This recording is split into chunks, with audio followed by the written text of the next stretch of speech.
Hello friends, स्वागत है आप सभी लोगों का हमारे चैनल कुकर स्टडी में। मैं कमल बेस्ट। इस वीडियो के माध्यम से दोस्तों आपके यहाँ पर कराऊंगा आर्मी टेक्निकल का पेपर, इसका भाग नंबर 3। इसके दोस्तों 2 भाग आपको कराए जा चुके हैं। यदि आपने ना देखे हों तो उनको भी आप जरूर देख लें। तो यहाँ पर आज भाग नंबर 3 देखेंगे दोस्तों। और यहाँ पर देखिए क्वेश्चनों को आपको देंगे, फिजिक्स के क्वेश्चन दोस्तों और केमिस्ट्री के जो आपके बचे क्वेश्चन थे दोनों को ही कराएंगे। तो शुरू करते हैं। और यदि आपने दोस्तों हमारे चैनल को सब्सक्राइब ना किया हो तो प्लीज़ सब्सक्राइब कर लें ताकि हमारी वीडियोज़ आपको लगातार मिलते रहें। तो देखिए दोस्तों, आपको क्वेश्चन कराया था कल हमने, जो आपका आखिर वाला क्वेश्चन था वो थोड़ा सा आपको एक्सप्लेन करना था। उसमें दिया था दोस्तों आपको ताकतवर बताना था, ताकतवर अर्थात स्ट्रॉन्गेस्ट एसिड बताना था।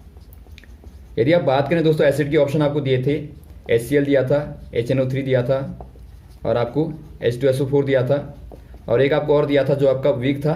तो ये दोस्तों आपके तीनों के तीनों यदि आप बात करें तो ये तीनों क्या होते हैं, स्ट्रॉन्ग होते हैं, स्ट्रॉन्ग एसिड होते हैं दोस्तों। लेकिन आपको स्ट्रॉन्गेस्ट पूछा गया है अर्थात ताकतवर इनमें से भी पूछा गया है, तो वो होता है आपका HCl हो जाएगा अर्थात हाइड्रोक्लोरिक एसिड हो जाएगा। उसके बाद में आता है H2SO4, उसके बाद में आता है दोस्तों HNO3। अब यहाँ पर देखिए इनका क्रम इस प्रकार से होता है। इनको आप कैसे तय करते हैं दोस्तों, इनकी pKa वैल्यू निकाल के। कभी कभार आपको हो सकता है क्वेश्चन पूछा जाए, K क्या है यहाँ पर दोस्तों, Ka बराबर होता है डिसोसिएशन कांस्टेंट। अर्थात दोस्तों एक प्रकार से जो पानी में यदि आप मिलाएंगे, यदि आपने HCl को मिलाया पानी में, जल में मिलाया दोस्तों, तो ये सोल्यूबल होता है। तो यहाँ से दोस्तों आप क्या निकाल लेंगे, डिसोसिएशन कांस्टेंट को निकाल लेंगे। तो वो दोस्तों आपका जितना ज़्यादा होगा उतना ही pKa का मान कम होगा। आपने देखा होगा वो होता है -log Ka, अर्थात Ka की वैल्यू आपकी जितनी ज़्यादा होगी उतना ही मान दोस्तों pKa का कम होगा। और आप देखते हैं कि HCl का मान दोस्तों pKa वैल्यू बहुत कम होती है, तो इसीलिए बहुत ज़्यादा एसिडिक नेचर रखता है अर्थात बहुत ज़्यादा स्ट्रॉन्ग होता है इनकी तुलना में। और वैसे दोस्तों यदि आपको केवल ताकतवर पूछा जाए, केवल आपको स्ट्रॉन्ग पूछा जाए, तो वो दोस्तों आपका होता है फ्लोरोंटिमोनिक एसिड अर्थात FLUORONTI मोनिक एसिड। तो इसे आप याद रखेंगे। इसका फॉर्मूला होता है दोस्तों SbHF6। तो ये फॉर्मूला भी आप याद रखेंगे, एंटीमनी, हाइड्रोजन और फ्लोराइड। तो ये दोस्तों आपका बहुत ज़्यादा स्ट्रॉन्ग होता है। यदि आप बात करें स्ट्रेंथ की, तो इसकी स्ट्रेंथ जो होती है दोस्तों प्योर H2SO4 अर्थात सल्फ्यूरिक एसिड की तुलना में दोस्तों 1 बिलियन टाइम होती है लगभग। तो आप लगा सकते हैं कि ये कितना स्ट्रॉन्ग होगा इनकी तुलना में। तो हो सकता है आपको क्वेश्चन पूछा जाए एसिड का, तो आप बता देंगे स्ट्रॉन्ग वाला ये वाला होता है। तो अब देखिए क्वेश्चन आज बात करते हैं दोस्तों। पहला क्वेश्चन आपको दिखता है, सफ़ेद फास्फोरस हमेशा पानी में डेडेस के कारण रखा जाता है। आपको बताना है white phosphorus is always stored in water. दोस्तों यहाँ पर देखिए, यदि आप बात करें व्हाइट फास्फोरस की, जो आपका व्हाइट फास्फोरस होता है दोस्तों, ये बहुत ज़्यादा रिएक्टिव होता है, ये हाईली रिएक्टिव होता है। इसीलिए दोस्तों वायु के संपर्क में आने पर अर्थात एयर के दोस्तों कांटेक्ट में यदि आप लाएं at temperature about 30 degree centigrade, अर्थात आप 30 डिग्री सेंटीग्रेड के तापमान पर लाएं, तो ये दोस्तों क्या करता है, इग्नाइट करता है अर्थात जल जाता है दोस्तों, बर्न करता है। तो इसीलिए इसको पानी में स्टोर किया जाता है ताकि इसको सेव किया जा सके। एक प्रकार से आप कह सकते हैं ठंडे पानी में स्टोर किया जाता है। तो यहाँ पर आपका ऑप्शन हो जाएगा दोस्तों, आपको डी वाला दिया है, to prevent it from burning अर्थात जलने से बचाने के लिए।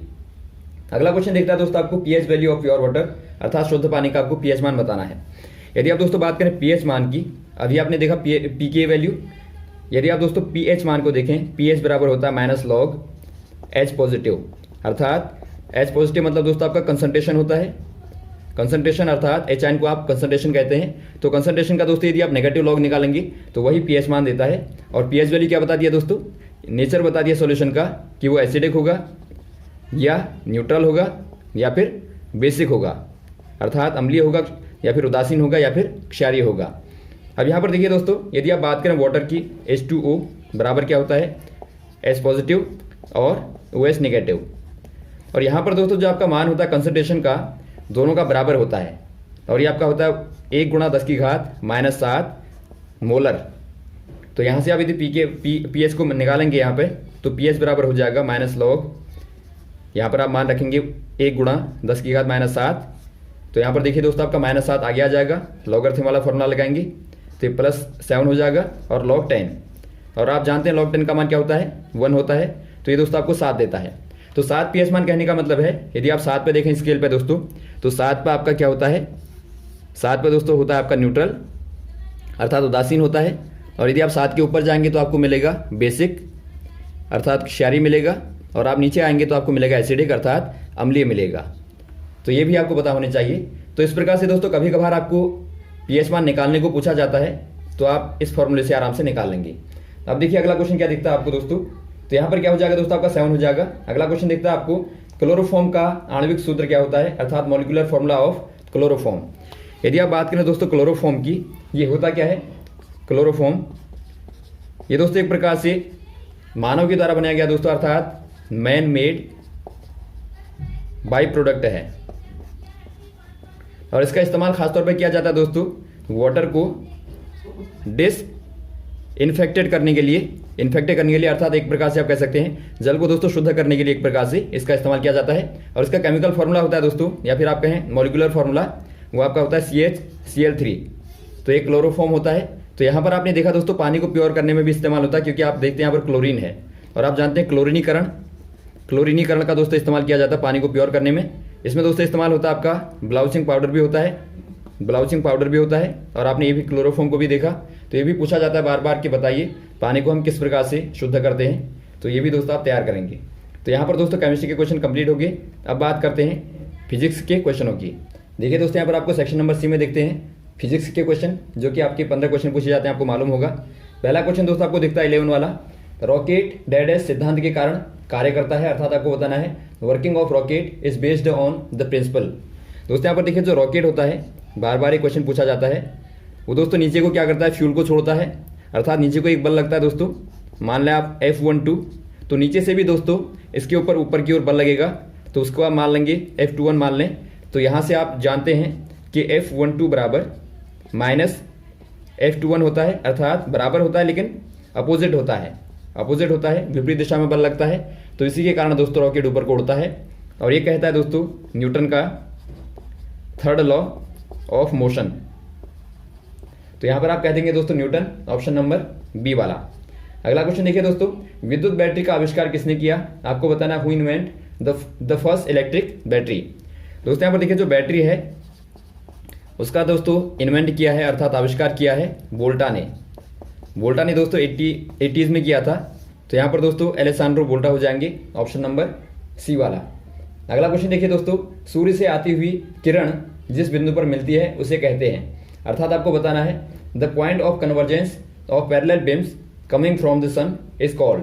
दोस्तों यहाँ पर देखिए, यदि आप बात करें जो सूर्य से आने वाली समांतर किरणें होती हैं, यहाँ पहले आप एग्जाम्पल के तौर पर दोस्तों आप ले लेंगे एक अवतल दर्पण को आप ले लें, अर्थात आपने एक कॉनकेव मिरर को लिया दोस्तों।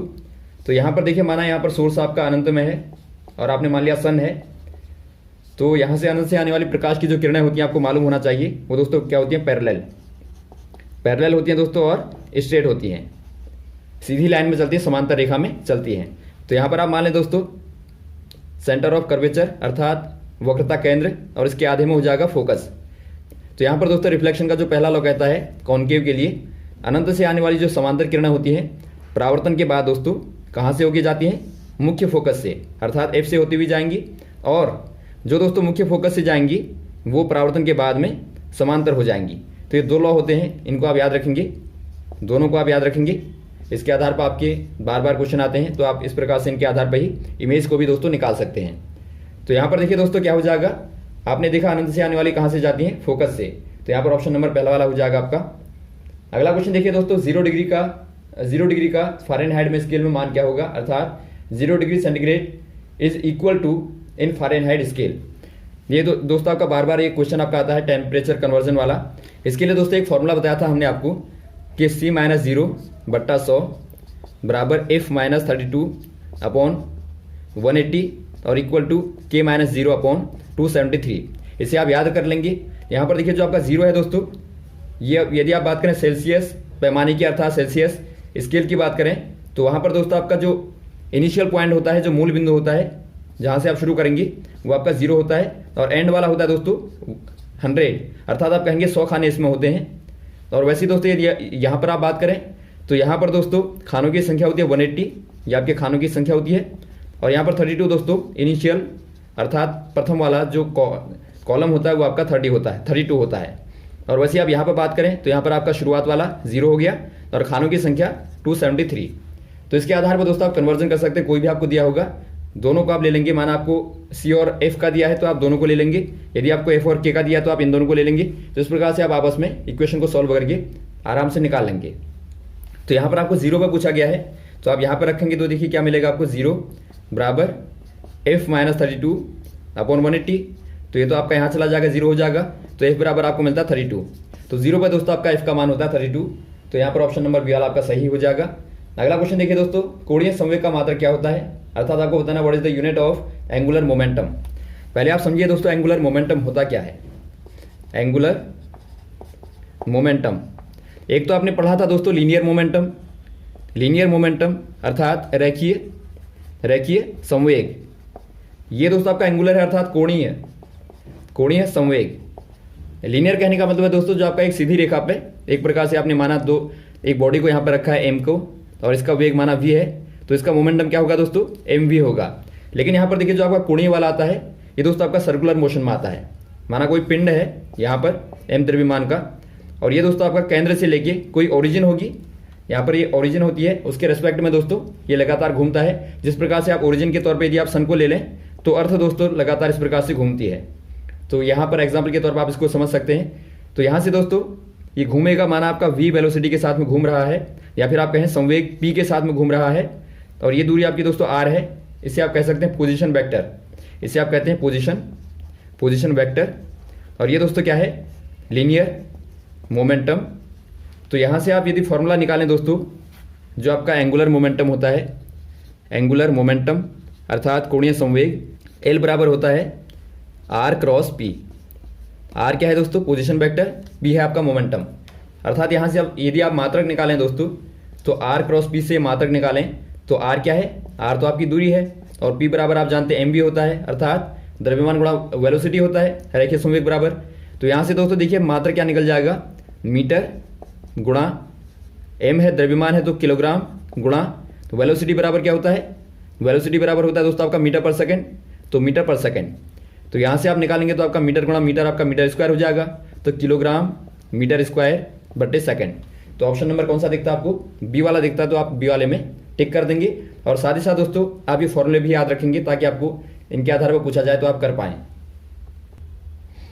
अगला क्वेश्चन देखिए दोस्तों, श्वेत प्रकाश में वर्णक्रम में किस रंग का विचलन न्यूनतम होता है, अर्थात आपको बताना है which colour deviates least in the spectrum of white light. यहाँ पर देखिए दोस्तों यदि आप बात करें डेविएशन की, डेविएशन अर्थात दोस्तों विचलन की बात करें तो विचलन क्या होता है दोस्तों, एक प्रकार से मार्ग से भटकना, मार्ग से भटकना दोस्तों क्या हो जाएगा, विचलन हो जाएगा अर्थात डेविएशन हो जाएगा। यदि आप इसको देखें दोस्तों स्पेक्ट्रम के लिए तो आप एक प्रिज्म के तौर पे ले सकते हैं यहाँ पे एक प्रकार से, और यहाँ पर आपने व्हाइट लाइट इस प्रकार से ली तो आप देखते हैं दोस्तों ये क्या करता है, इस प्रकार से विचलन दिखाता है। तो और यहाँ पर आपकी रेड होती है और यहाँ पर दोस्तों नीचे को आपका बैनिया पिनाला के आधार पर आप जाएंगे तो यहाँ पर आपको मिलेगा वॉयलेट अर्थात बैगनी मिलेगा। तो यहाँ पर लाल है, यहाँ पर बैगनी है। आप जानते हैं दोस्तों जो रेड होती है उसकी वेवलेंथ क्या होती है, वेवलेंथ दोस्तों हाईएस्ट होती है अर्थात लॉन्गेस्ट होती है, और जो आपका बैगनी है उसकी दोस्तों शॉर्टेस्ट होती है, शॉर्टेस्ट होती है अर्थात कम से कम होती है। तो यहाँ से आप देखते हैं दोस्तों यदि आप बात करें डेविएशन की तो जो आपका मोर वेवलेंथ होगी दोस्तों उसका क्या होगा, लेस डेविएशन होगा दोस्तों अर्थात कम से कम विचलन होगा। क्यों होगा दोस्तों, क्योंकि उसकी स्कैटरिंग कम से कम होती है अर्थात उसका जो प्रकीर्णन होता है, प्रकीर्णन दोस्तों कम से कम होता है। ये आपको क्वेश्चन बताया भी गया था हमने। तो यहाँ पर देखिए आपका स्कैटरिंग कम होगी दोस्तों तो वहाँ पर डेविएशन भी कम होगा, और स्कैटरिंग ज़्यादा होगी तो वहाँ पर आपका डेविएशन भी ज़्यादा होगा। तो इसको भी आप याद रखेंगे ताकि आपको दोनों याद रहें साथ में। तो यहाँ पर देखिए ऑप्शन नंबर कौन सा हो जाएगा, लाल वाला हो जाएगा पहला वाला। और यदि आपको पूछा जाए सर्वाधिक विचलन किसका होगा तो आप बता देंगे बैगनी का सर्वाधिक विचलन होगा। अगला क्वेश्चन देखिए दोस्तों, किस ताप पर फ़ारेनहाइट और सेल्सियस का मान बराबर होता है, in which temperature Fahrenheit and Celsius are equal. ये दोस्तों क्वेश्चन आपका वही आ गया दोबारा से। यहाँ पर देखिए यदि आप बात करें हमने देखा था C-0 और 100 और F-32 और 180। तो बराबर कहने का मतलब यदि आप C बराबर F को रख दें तो यहाँ से दोस्तों आपको मिलेगा ये तापमान आपको जो मिलता है दोस्तों C बराबर F बराबर 40 डिग्री माइनस में, अर्थात दोस्तों माइनस का 40 होता है। तो यहाँ पर देखिए आपको ऑप्शन नंबर C वाला दिया है -40, तो C वाले में आप टिक कर देंगे। अगला क्वेश्चन देखिए दोस्तों, लेंस की क्षमता का मात्रक क्या होता है, अर्थात power of lens measured in. दोस्तों यहाँ पर देखिए आप बात करें पावर ऑफ लेंस की, अर्थात लेंस की क्षमता क्या है, तो लेंस की क्षमता क्या है वो दोस्तों आपकी होती है P, अर्थात पावर ऑफ लेंस। इसको आप बताते हैं दोस्तों 1/f से, जो कि क्या होती है डायोप्टर में होती है, डायोप्टर में होती है दोस्तों, या फिर आप कहें F बराबर 1/P होता है, जो कि मीटर में होता है। तो ये क्वेश्चन भी बार बार आता है, इसे भी आप याद रखेंगे। तो यहाँ पर जो आपका आंसर हो जाएगा वो डायोप्टर हो जाएगा, ऑप्शन नंबर ए वाला। अगला क्वेश्चन देखिए, बैरोमीटर में डेडेस का प्रयोग किया जाता है,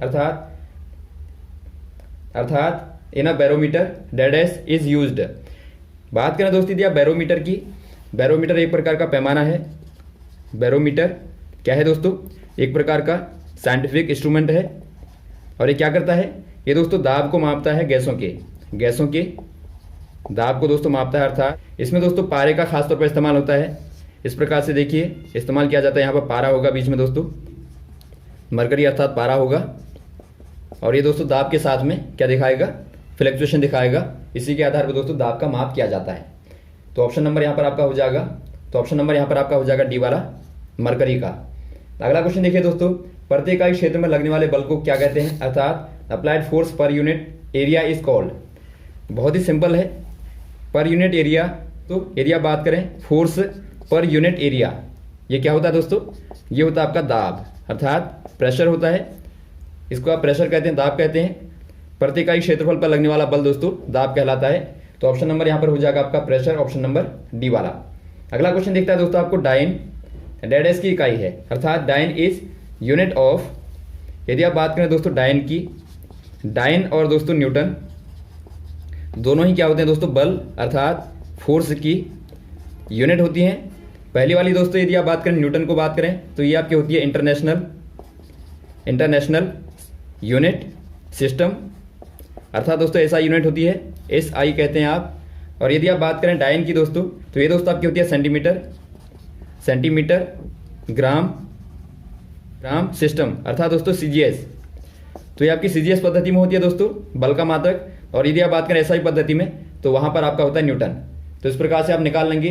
तो यहाँ पर आप टिक कर देंगे फोर्स में, ऑप्शन नंबर ए वाला। कभी कभार दोस्तों इसी के आधार पर पूछा जाता है कि बताइए डाइन पर मीटर किसका मात्रक होगा। तो क्या करेंगे आप दोस्तों, बल बट्टा लंबाई कर देंगे, जो कि क्या होता है दोस्तों, पृष्ठ तनाव होता है, अर्थात सरफेस टेंशन होती है। तो उसका मात्रक दोस्तों ये हो जाएगा। तो आपको पता होना चाहिए डाइन मतलब आपका बल होता है, बल का मात्रक होता है। तो यहाँ तक दोस्तों आप तैयार करें। जो क्वेश्चन बचे हैं, 2-4 क्वेश्चन बचे हैं, उनको दोस्तों अगली वीडियोस में बताएंगे। और दोस्तों आप वीडियो को शेयर करना ना भूलें, ताकि सभी लोगों तक पहुंचे। ओके, थैंक्स, जय हिंद, जय भारत।